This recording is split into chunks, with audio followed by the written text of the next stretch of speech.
Kanchipuram వకుడా silks నాణ్యత మా ప్రాధాన్యత. మదీనాగూడ, మియాపూర్, హైదరాబాద్ లో త్వరలో శుభారంభం.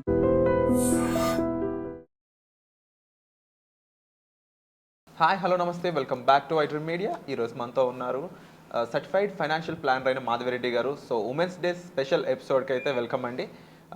ఈరోజు ఎపిసోడ్లో మ్యామ్తో మాట్లాడదాం. Hi ma'am. హలో అండి. Ma'am, first of all happy women's day. Thank you so much. అందరికీ వ్యూవర్స్ అందరికీ, చూస్తున్న ఉమెన్ అందరికీ కూడా ఇంటర్నేషనల్ హ్యాపీ ఉమెన్స్ డే అండి. First of all inspiring women అనగానే మాకు తెలిసిన పర్సన్లో మీరు ముందు ఉంటారు. అండ్ చాలా విషయాలు మాట్లాడాల్సి ఉంటుంది. ముఖ్యంగా ఫినాన్షియల్గా కూడా ఉమెన్ చాలా అహెడ్ అయ్యారు ఇప్పుడు. అవును, చాలా చేంజెస్ వచ్చాయి. సింపుల్గా నేను మెన్షన్ చేస్తాను. పాస్ట్లో ఏ విధంగా ఉండేది పరిస్థితులు, ఫ్యూచర్లో ఏ విధంగా ఉండబోతున్న సిచ్యువేషన్స్, ప్రెసెంట్లో ఎలాంటి జాగ్రత్తలు తీసుకోవాలి, కాస్త ఉమెన్ గురించి ఓవరాల్ ఎపిసోడ్ మాకు ఇస్తారా? అవునండి, షూర్ అండి. సో ట్రెడిషనల్లీ మనం స్టార్ట్ చేస్తే, సో ఉమెన్లోనే మెన్ ఉన్నారు, సో మనం ఇగ్నోర్ చేయకూడదు. So will start with them. అప్పట్లో ఏంటంటే అసలు ఫైనాన్షియల్ అంటే సెక్యూరిటీ, మొత్తం ఫ్యామిలీకి సెక్యూరిటీ ఇవ్వాలన్నా, లేకపోతే వాళ్ళ గ్రోత్, మొత్తం ఫ్యామిలీ గ్రోత్ రెస్పాన్సిబిలిటీ అంతా ఆయనే మొత్తం వాళ్ళకి సెక్యూరిటీ దగ్గర నుంచి గ్రోత్ వరకు మొత్తం ఆయనే చూసుకునేవాళ్ళండి. ఇప్పుడు అలా లేదు. సో నా బోత్ ఆర్ షేరింగ్ రెస్పాన్సిబిలిటీస్, అన్నీ షేరింగ్ చేసుకుంటున్నారు. అలానే డ్రీమ్స్ కూడా ఇద్దరు షేర్ చేసుకొని అచీవ్ చేయడానికి ట్రై చేస్తున్నారు. అదైతే మనం తప్పకుండా అది మనం గమనించాలి. సో వాళ్ళ బర్డెన్ అయితే కొంచెం తగ్గించారు. మెన్ ఒక్కరే కాకుండా వీళ్ళు కూడా, మేము హెల్ప్ చేస్తాము ఫైనాన్షియల్గా, వీ విల్ ఆల్సో పార్టిసిపేట్ మన గోల్స్ కోసం అన్నట్టుగా మనకి కనిపిస్తుందండి. బట్ ఏమవుతుందంటే లైక్ సమ్ కేసెస్లో ఏంటంటే ఇలా కొంతమంది లేడీస్ ఉన్నారు. కొంతమంది లేడీస్ ఎలా ఉన్నారు అంటే still they don't know what is happening in the family ఫైనాన్సెస్లో ఏం జరుగుతుందో కూడా తెలియని వాళ్ళు ఇప్పటికీ ఉన్నారు. సో అది కొంచెం ఇంకొంచెం మారాలండి. కొంతమంది యాక్టివ్గా పార్టిసిపేట్ చేస్తున్నారు. లెట్స్ ఏ ఎగ్జాంపుల్, ఇప్పుడు మా దగ్గర కూడా కన్సల్టేషన్కి వచ్చారనుకోండి, ఒక 10 కన్సల్టేషన్స్లో హస్బెండ్తో పాటు వైఫ్ వచ్చిన వాళ్ళు ఇద్దరే ఉంటారు. అంటే 20% only are coming with their wives. మిగతా 80% అంతగా ఇంట్రెస్ట్ చూపించట్లేదు. So that has to be changed. వాళ్ళు కూడా ఈ ఫ్యామిలీ ఫైనాన్సెస్లో ఓన్లీ మెన్ కాకుండా వాళ్ళు కూడా పార్టిసిపేట్ చేస్తే ఇంకా బాగుంటుందండి. So that you need not get surprises. ఉమెన్కి అలాంటి పెయిన్ఫుల్ సిచ్యువేషన్ లేకుండా ఎప్పటికప్పుడు ఫ్యామిలీ ఫైనాన్సెస్ గురించి తెలుసుకున్నారనుకోండి, they can be alert. Spending విషయంలో వాళ్ళకి తెలియకుండా స్పెండ్ చేస్తారు పాపం. అంటే మెన్ వాళ్ళు షేర్ చెయ్యరు, ఈ ప్రాబ్లమ్స్ ఉన్నాయి, ఈ లోన్స్ ఉన్నాయి, ఈ రెస్పాన్సిబిలిటీస్ ఉన్నాయని వాళ్ళకి తెలియదు కూడా. సో వాళ్ళకి కన్వే చేయకపోవడం వల్ల ఉమెన్ ఏం చేస్తారంటే they tend to spend because they don't know what is happening in the family ఫైనాన్సెస్లో ఏం జరుగుతుందో తెలియక. సో ఎప్పుడైతే వాళ్ళకి కానీ తెలుసుకున్నారనుకోండి, definitely it will be more helpful for the women and for the entire family అనేది మనకి కనిపిస్తుంది.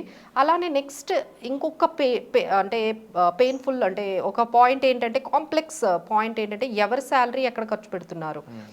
జనరల్గా ఏం జరుగుతూ ఉంటుంది అంటే ఉమెన్కి కొంచెం ప్రోగానే నేను మాట్లాడాల్సి వస్తుంది, ఎందుకంటే వాళ్ళని అడ్రస్ చేయాలి కాబట్టి. సో ఎవరైతే శాలరీ ఎక్కువగా, ఉమెన్ శాలరీ ఏంటంటే ఇంట్లో ఉన్న ఖర్చులకు ఎక్కువగా వాడుతూ ఉంటారు. I'm saying not every house but maximum. So mostly అక్కడ ఏంటంటే ఉమెన్కి వచ్చిన శాలరీ అంతా ఇంట్లో ఉండే ఎక్స్పెండిచర్కి వాటికి యూజ్ చేస్తూ ఉంటే, మెన్ శాలరీ అంతా కూడా వెల్త్ క్రియేషన్ మీద వెళ్తూ ఉంటుంది. సో అంటే ఆయన మ్యూచువల్ ఫండ్స్లో పెట్టడం కానీ, ఆయన శాలరీ అకౌంట్ నుంచి డైరెక్ట్గా పిఎంఎస్లో పెట్టడం, స్టాక్స్లో పెట్టడము, ఎఫ్డీలు చేయడము, పిఎఫ్లో పే చేయడం, ఇవన్నీ ఏంటంటే she not being the part of it. Joint ఏమీ ఉండదు, ఓన్లీ మెన్ మాత్రమే. ఆయన పేరు మీదే అన్నీ ఉంటాయి, తన ఒక్కరు నామినీ మాత్రమే పెడుతూ ఉంటారు. సో అలా కాకుండా they should see that they can create their own assets as well. అంత మనీ అంతా కూడా మీరు ఎక్స్పెండిచర్కే కాకుండా దీంట్లో నుండి మనం సేవింగ్స్కి కూడా ఎంత మనం పెడుతున్నాము అనేది కూడా ఒకసారి గమనించుకోండి. So that you can understand. And one more challenging అండి, అంటే ఇప్పట్లో ఏంటంటే అందరూ సింగిల్ ఉమెన్ కొంచెం ఎక్కువగా పర్సంటేజ్ అనేది ఇంక్రీజ్ అయ్యారు. సో ఈ సింగిల్ ఉమెన్ ఎప్పుడైతే మనకి వచ్చారో వాళ్ళ category of personal finances would be totally డిఫరెంట్గా ఉంటాయండి. వాళ్ళ రిక్వైర్మెంట్ డిఫరెంట్గా ఉంటుంది. ఉమెన్ చేసే అంటే మిస్టేక్స్ అండర్ పర్సనల్ ఫైనాన్సెస్ ఏంటంటే they tend to do the things which are do. అంటే మిగతా వాళ్ళని చూసి, అంటే వాళ్ళు ప్లాట్ కొంటున్నారంటే వీళ్ళు కొనడం, వాళ్ళు ఇల్లు కొంటున్నారంటే వీళ్ళు ఇల్లు కొనడం, వాళ్ళు బంగారం కొంటున్నారంటే వీళ్ళు కూడా వాళ్ళ ఇంట్లో వాళ్ళు ఇలా చేస్తారు, వీళ్ళ ఇంట్లో వాళ్ళు ఇలా చేస్తారు. అలా వాళ్ళు ఎలా కొన్నారంట మనం కొనుక్కుందాము, వాళ్ళు ఎక్కడో చూసారంట అది బాగుందంట మనం కొనుక్కుందాము, ఇలాంటివి కొంచెం తగ్గించుకోవాలండి ఉమెన్. ఎందుకంటే every women situation is totally different. తను హెల్త్ సిచ్యువేషన్ కానీ, తను కెరియర్ గ్రాఫ్ కానీ, కొంతమంది హోమ్ మేకర్ ఉంటారు, కొంతమంది ఆంటర్ప్యూనర్ ఉంటారు, కొంతమంది వర్కింగ్ ఉమెన్ ఉంటారు, తర్వాత కొంతమంది డైవర్సీ ఉంటారు, they wanted to కమ్అట్ from the relationship of the marriage. ఇలా రకరకాలుగా ఉన్నప్పుడు మనము వాళ్ళు చేసిందని మనం చేస్తే మాత్రం అస్సలు కుదరదండి. సో అంటే ఒకటే సైజ్ అందరికీ ఫిట్ అవ్వదు కదా. సో మీరు ఏంటంటే కస్టమైజ్డ్గా ఉండడం నేర్చుకోవాలి. That is what on women's day financial freedom గురించి, పర్సనల్ ఫైనాన్సెస్ గురించి మేము చెప్పే ఒక సింగిల్ అడ్వైజ్ ఏంటంటే కస్టమైజ్డ్ స్ట్రాటజీ ఒకటి డెవలప్ చేసుకోండి. మీకు ఏది సెట్ అవుతుంది, మీకు ఎలాంటి ఇన్వెస్ట్మెంట్స్ బాగుంటాయి, మీరు ఎలాంటి ఫైనాన్షియల్ ప్లానింగ్ చేసుకోవాలి, మీకు ఏది అయితే బాగా సూటబుల్ అవుతుంది అనేది మీరు కానీ తెలుసుకున్నట్లయితే అది మీకు బెటర్ అప్రోచ్ అవుతుందండి. వాళ్ళు ఇల్లు కొనుక్కున్నారని మీకు అది సెట్ అవ్వకపోవచ్చు, వాళ్ళు ప్లాట్ కొన్నారని, వాళ్ళు షేర్ మార్కెట్ ట్రేడింగ్ చేస్తున్నారంటే మీరు షేర్ మార్కెట్ ట్రేడింగ్ చేయాలని ఏమి లేదు. సో వాళ్ళు మ్యూచువల్ ఫండ్స్లో పెడుతున్నారంటే మనము పెట్టాలని. సో మనకి ఏది సెట్ అవుతుందో ఒక్కసారి మా దగ్గరకు వచ్చినా, ఎవరైనా ఎక్స్పర్ట్స్ దగ్గరికి వెళ్ళినా, మీకంటూ ఒక కస్టమైజ్డ్ పర్సనల్ ఫైనాన్సెస్ ప్లాన్ ఒకటి మీరు కానీ బిల్డ్ చేసుకున్నట్లయితే ఆ స్ట్రాటజీ ప్రకారమే వెళ్ళండి. ఎందుకంటే అందరికీ సూటబుల్ అయినవి మనకి సూటబుల్ అయితే డెఫినెట్గా కాదు. So this is one more thing that we wanted to say that. And asset allocation మీద కొంచెం వాళ్ళు ఫోకస్ చేయాలండి. అంటే ఉమెన్ ఎట్లా ఉంటారంటే దే కెనాట్ టేక్ రిస్క్ కదా. So they are very balanced, very disciplined. At the same time they will feel risks తీసుకునే దగ్గర కొంచెం వెనకబడుతూ ఉంటారు.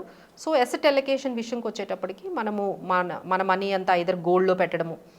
Women use to buy lot of గోల్డ్లో పెడుతూ ఉంటే దాన్ని అది చాలా అంటే అసెట్ క్లాస్. ఇంకా ప్రతిసారి వాళ్ళ దగ్గర ఏమి కొంచెం సేవింగ్స్ ఉన్నా వెళ్ళడం, షాప్కి వెళ్ళడం, గోల్డ్ కొనడం. ఒక 6 months ఇలా కొంచెం ఏదైనా సేవింగ్స్ ఉండగానే ఎవరైనా ఏదైనా మనీ ఇచ్చినా, లేకపోతే ఏదైనా వాళ్ళకి పెట్టి క్యాష్ వచ్చినా ఇమీడియట్గా వాళ్ళు చేసేది ఒక్కటే ఉంటుంది. బట్ అలా కాకుండా ఒకసారి అందులో కొంత అమౌంట్ ఇన్వెస్ట్ చేసినప్పుడు why can't you do it SIP ఒకటి స్టార్ట్ చేయండి. మేమైతే చాలామంది లేడీస్ని నేను కూడా పర్సనల్గా చూశానండి. ఒక గోల్డ్ స్కీమ్ కాదు, అంటే హైదరాబాద్లో ఉన్న అన్ని షాప్స్లో కూడా అన్ని గోల్డ్ స్కీమ్లు ఉంటాయి. ఒక 4-5 గోల్డ్ స్కీమ్లు మెయింటైన్ చేస్తూ ఉంటారు. సో మా అడ్వైజ్ ఏంటంటే ఒక 2 గోల్డ్ స్కీములు పెట్టుకోండి, ఇంకా మిగతా 2 గోల్డ్ స్కీములు మానేసి అక్కడ ఉన్న 4,000 అవనియండి, 3,000 అవనియండి, అది ఒక ఎస్ఐపి స్టార్ట్ చేయండి. So that will be A risk diversification అవుతుంది. అలానే మీకు అసెట్ అలొకేషన్ అనేది ఒకటి జరుగుతుంది. అలానే మీ హెల్త్ అయితే మాత్రం చాలా కొంచెం సెన్సిటివ్గా ఉంటుందండి when compare to men. Women health is always ఫ్లక్చువేటెడ్గా ఉంటుంది because of she handling office, తర్వాత ఇల్లు, పిల్లలు, ఈ ప్రెషర్, ఈ స్ట్రెస్ వల్ల they tend to get into problems. అంటే హెల్త్ ఇష్యూస్ చాలా ఎర్లీగా వస్తాయి, 40sలోనే వాళ్ళకి స్టార్ట్ అయిపోతాయి. మోస్ట్లీ ఒక కామన్ ఫ్రేజ్ చెప్పాలంటే మెన్ ఉమెన్ ఇద్దరు జాబ్కి వెళ్ళినా కానీ ఇంట్లో ఉన్న హౌస్ హోల్డ్ థింగ్స్ మళ్ళీ ఉమెనే చేస్తారు. పిల్లల రెస్పాన్సిబిలిటీస్ కూడా వీళ్ళు ఎక్కువగా డే టు డే వాళ్ళ లైఫ్లో ఏం జరుగుతుందో అనేది ఈమెకే ఎక్కువ ఉంటాయండి. సో రెస్పాన్సిబిలిటీస్ ఎంత జాబ్కి వెళ్ళినా తన మైండ్ అంతా పిల్లల మీదే ఉంటుంది. ఏం చేస్తున్నారు వీళ్ళు, చదువుతున్నారా వీళ్ళు, ఎక్కడికి వెళ్ళారు అనే దాని మీదే ఈమెకి ఉంటుంది. కాబట్టి ఈ స్ట్రెస్ అనేది బ్యాలెన్సింగ్, ఈ స్ట్రెస్లో తన హెల్త్ అనేది కొంచెం డీవియేట్ అవుతుంది. సో దానికి ఏంటంటే ఎప్పుడు ఒక హెల్త్ ఇన్సూరెన్స్ అయితే తప్పకుండా మెయింటైన్ చేయండి. సో పర్సనల్గా మెయింటైన్ చేయండి. అంటే మా హస్బెండ్ ఆఫీస్లో ఉంది, మాకు కవరేజ్ ఉంది, లేదు మా ఆఫీస్లో ఆర్గనైజేషన్లో కవరేజ్ ఉంది అని లేకుండా you have to continue to have your own ఒక హెల్త్ పాలసీ అనేది ఒకటి మెయింటైన్ చేస్తే దట్ వుడ్ బి, అంటే that will give you some kind of confidence. ఏదైనా అయినా వెంటనే మీరు హాస్పిటల్కి వెళ్తారు, ఎంతైనా ఖర్చు పెట్టుకుంటారు, మిమ్మల్ని మీరు క్లియర్ చేయించుకోగలుగుతారు ఏ ప్రాబ్లం వచ్చినా. అదర్వైజ్ ఏంటంటే women ten to take the back seat when it comes to the her spending on health మీదకి వచ్చేటప్పుడు కొంచెం మనీ అనేది స్పెండ్ చేయరు. సో అందుకనే ఒక హెల్త్ ఇన్సూరెన్స్ అనేది తను తీసుకుంటే బాగుంటుందండి.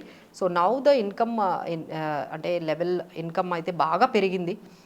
పాస్ట్ 10 yearsతో కంపేర్ చేసుకుంటే women are earning in levels అయితే చాలా వరకు ఇంక్రీజ్ అయ్యాయి. బట్ మేనేజ్మెంట్ అయితే అంతే ఇంకా పర్ఫెక్షన్ రాలేదండి. మనీ మేనేజ్మెంట్ విషయంలో ఇంకా అంత అడ్వాన్స్మెంట్ రాలేదు. సో ఫైనాన్షియల్ ఫ్రీడమ్ అనేది వాళ్ళైతే గమనించారు. మనకు ఒక ఫైనాన్షియల్ ఇండిపెండెన్స్ ఉండాలి, ఎవరినైనా ఎందుకు మనీ అడగాలి, మనమే ఇంత కష్టపడి సంపాదిస్తున్నప్పుడు మళ్ళీ ఎవరి దగ్గరకో వెళ్ళి ఎందుకు అడగాలి, అది అయితే అవేర్నెస్ వచ్చింది. కాకపోతే నెక్స్ట్ లెవెల్లో వాళ్ళు దాన్ని ఎలా తెచ్చుకోవాలి అనేది తెలియట్లేదండి. సో వాళ్ళు అక్కడ ఇన్వెస్ట్ చేసి అక్కడ పెట్టి ఇక్కడ పెట్టి వాళ్ళు చెప్పింది విని వీళ్ళ చెప్పింది విని ఫైనల్గా చాలా కపుల్ ఆఫ్ మిస్టేక్స్ చేసేస్తూ ఉన్నారు. సో ఇలా కాకుండా ఏం చేయాలి అంటే better you meet a financial planar.